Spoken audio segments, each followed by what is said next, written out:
What's up, gentlemen? What up, fellas? What up? Hi, guys.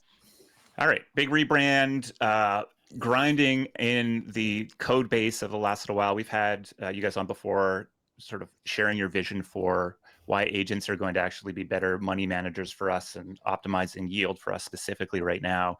And I think you had some success with V1, realized there were some barriers, there are some iterations needing to be done, have been heads down for the last few months, and have recently come out of that sort of that tunnel of hustle to launch the new version here of Sail. Can you maybe talk about what's shifted here, what's the opportunity, and what is Sail.money? Definitely. So Sell.money is an AI agent for digital money in a super simple terms. We basically rebranded. Our new brand is Sell.money. You can go there and try the product, but basically we just became the first AI agent in the world being able to conduct autonomous swaps and bridges non-custodially. This is super important because you basically deposit US dollars in the form of stable coins. The agent can take your stable coins, can swap, bridge, and deposit and withdraw from DeFi's main yield sources. And the idea is to offer users the best risk-adjusted yield. We also released and made public our strategy. You can go to our Twitter account and find the paper. We have super complex ways to determine how to move money. We estimate the cost, slippage, fees. Also, like we estimate the future APY that the user may earn for that transaction, the TBL of the sources that we use, everything. So yeah, that's I think it's kind of especially interesting in the context of what happened with Stream last week, because it's kind of similar, right? Like these are managed yield vaults. They're trying to optimize your yield across DeFi for you guys, them for CeFi and DeFi. But the big difference is a human curator and manager versus an agentic manager. So curious why you think the big opportunity is kind of going the agentic route.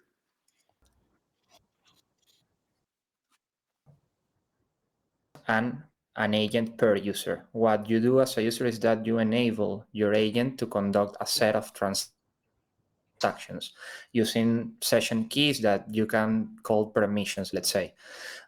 So with a vault, you are basically putting money, in a box with a bunch of people, and these vault managers can move your money to any collateral, any protocol, without you allow or enable that action. With agents is different. The user is always in charge. Our product is super personalized and self-custodial. So this is a way of preventing this kind of risk.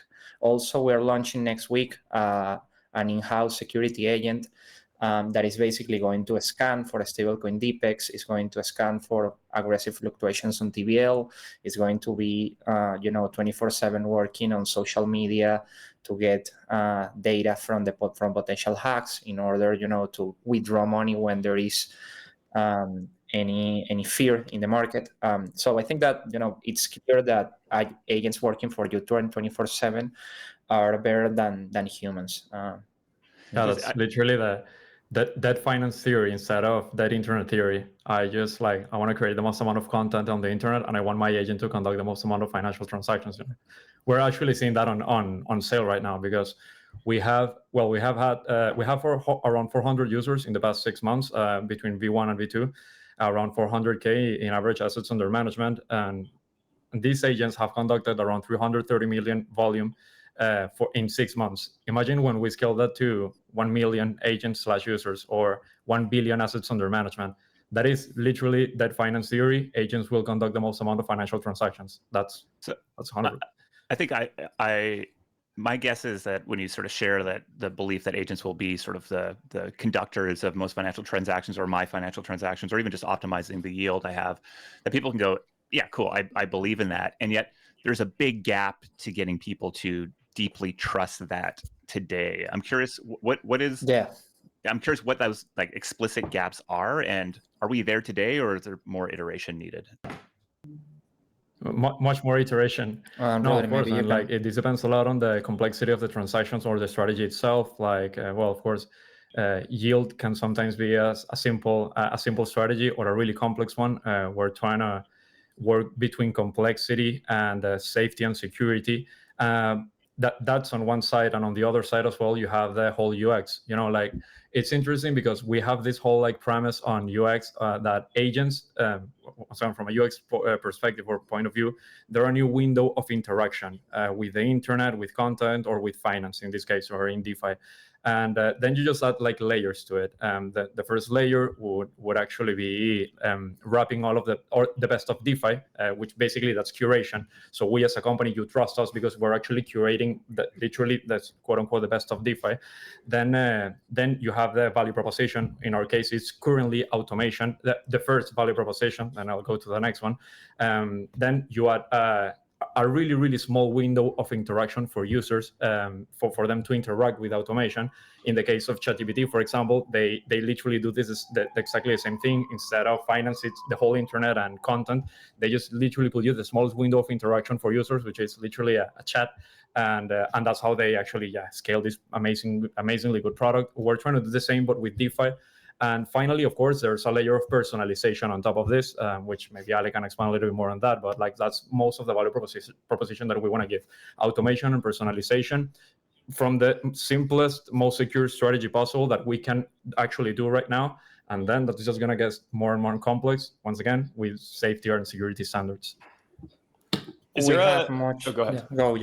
I was just going to ask if is there like an inflection point you guys are building towards? Obviously, the rebranding to something that feels much more professional, like Sail, I think is a big one. But what's going to be the thing that gets you from 400 users to 10,000 and $1,000 deposits to $100,000 deposits? We believe that is to make users really feel the personalization, the personal experience or custom experience that we can deploy. Because, financial products have been promising personalization for, I would say, 10, 15 years. This is not true today. Every financial product that you use, it's general, it's static, it's the same for everyone. With agents, you can really enable these features. So I think that the true unlocker for us would be like to make users feel that they are special, that they are unique, that your risk tolerance is different to anyone else, that maybe you have financial goals in the future and you want to handle your money based on that financial goals. So I think it's definitely that one. Exactly. Like the only personalization that we can see in the financial industry right now is on asset management. Like you literally get an asset manager for them to manage your money. In this case, it's, well, once again, that finance theory, agents will manage your money for you. And that's where personalization comes. For example, compared to what we currently have, the best vehicle that we have for most of the DeFi strategies, which are vaults. How do they scale if it's one vault to fit them all, Are we not going to need if we want to get to 1 trillion, to 10 trillion of dollars coming in DeFi, personalization, each user getting their own agent, their own risk tolerance, financial goals at some point. I think that's how things are going to scale from this point on. Once again, this is a trust layer, though. Like same with vaults. At some point, people need to start trusting on this new vehicle or window of interaction. Yeah, interesting. I did see some pushback on the timeline. I think you responded to around the cost effectiveness. Part of the value prop right now is the agent making a bunch of swaps, really out there every single day, multiple times a day, trying to optimize the yield on the capital I have deposited in Sail. Seems as if a lot of folks are not counting on transaction fees and slippage and other things. I mean, we were even talking about FOMO today, Josh, and I feel like the fact that I don't actually know what size of a pool I'm participating in and ultimately what my cost is makes me feel like I'm,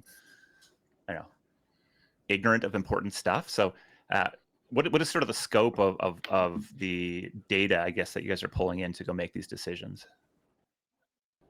Yeah, so the strategy in super simple terms is that, first we analyze the current APY of the yield source, we analyze the TVL of that yield source, and then the liquidity of that yield source. So the position can be more than X% of the TVL of this pool. The APY should be the highest possible among the the options that the agent has. And there needs to be enough liquidity if the agent wants to get out of that position. Then we estimate cost. So in order to estimate cost, we measure slippage, we measure swap fees, we measure breach fees, and of course gas. And finally, we estimate the potential future APY until your next execution. If you are a platinum user, these are users with more than 100K, your agent executes every hour. So basically, we're estimating the APY until the next execution, so for the next 60 minutes. And this happens, depending on the time for the next execution for every user as well. It is true that, Ale, that we are currently the one that has the most, the agents that have the most frequency of executions for transactions in the DeFi space. So that's something that's going to be pretty interesting as well for users if the base actually does an airdrop. To especially the 7702 smart accounts, because that's going to be interesting. Like, our users are getting a lot of volume in the base network. So shout out to Jesse Pollack, base ecosystem. We are formally asking Jesse Pollack to airdrop also to smart accounts, which I think it needs to happen, because there is a bunch of people that is creating wallets with email, and they are not using EOAs. So it will be amazing. Yeah, we need the smart account lobbying organization. All right. So what sort of yield is an average user getting right now on sale? For the past, let's say since launch, we are averaging double digits, so around 10%. This is of course an average of every user, but since the new integration, since we released the autonomous swaps and bridges and integrate Arbitrum and USDT, we have been like 12 to 13%. But it's true that from the last week, there have a number of events have happened that, for example, Moonwell. I don't know if you checked that, guys, but the pool had like 170% of APY for a couple of hours. So that kind of events, of course, push the APY higher, and it could be the opposite as well for certain periods. All right, guys. Well, obviously we've been following you guys for a while. Very stoked on your progress. I know it's been you've been heads down trying to get this latest version out, and now I think you guys are in like growth mode here. So sale.money, if you want to go give it a shot. If you're still questioning whether there's any risk associated here, just put a little bit in and just watch it. They have a great sort of notification system, dashboard. Really, I think leaning into transparency in a way that I think is essential in this market. So go give it a shot. I've got C Club's got some cash in there. I've got some cash in there. It's been fun to see, and the updates I get through the Telegram bot showing the optimization makes me feel like you are working on my behalf. Because God knows I don't have the time to think about it. So thanks for jumping back on with us, guys. Sale.money, and these guys are very responsive in the DMs. So if you have any questions or uncertainties around it, they'll be very quick to get back to you, as you have demonstrated to me many, many times. So congrats on the progress, guys, and go give it a test. Yes, sir. Let's sail. Thank you, guys. Thank you for having us. Thank you, guys. Let's sail.